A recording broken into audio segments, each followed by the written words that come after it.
ভুল করতেছে, এই কাজটা ভুল করতেছে। তাহলে আমি আপনাকে বলবো না ওনাকে যাবো, ওনাকে বলতে হবে না? তাহলে আমাদের মাঝে হচ্ছে এরকম একটা আচরণ হওয়া দরকার। সম্মানিত বন্ধুগণ, আমরা 200 করে কমিটি করব। এই 200 কমিটি হচ্ছে ওই ভোট সেন্টারে ওই যে ইন্নাল্লাহ ইউহিব্বুল লাযিনা ইউকাতিলুনা সীসা ঢালা প্রাচীরের মতো সারিবদ্ধভাবে দণ্ডায়মান থাকবো, যাতে করে কোনো বাতিল শক্তি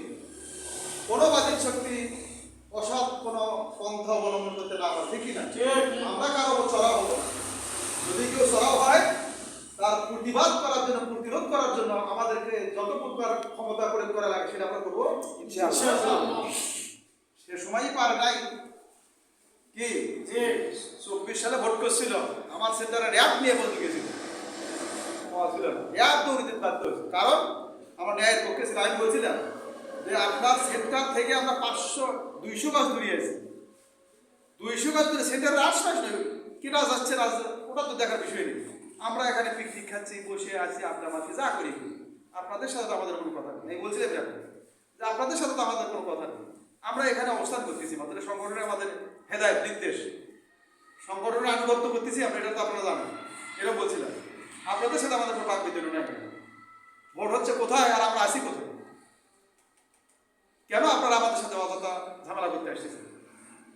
ওনারা যখন অগ্রসর হচ্ছিল, আমাদের নারী পুরুষ আবার বৃদ্ধ বনিতা যা ছিল একবারে যখন সরা হয়ে যখন দৌড়িতে দিস পায়, কি বলেন?